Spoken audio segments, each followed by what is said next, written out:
Hey there, in this guide, I'll walk you through the process of setting the duration of text in Canva for your videos. It's a handy feature to ensure your text appears at just the right moment. So let's get started.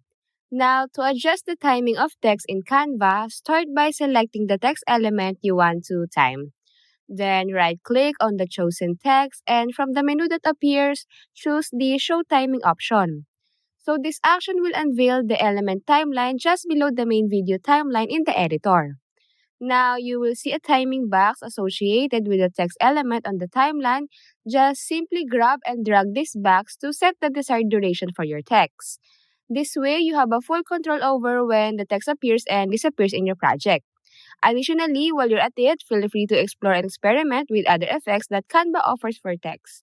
So, whether it's adding animations or enhancing the text in various ways, these extra touches can add a dynamic flair into your design. And that's it.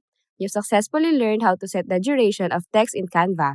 It's a simple yet powerful tool to enhance your videos.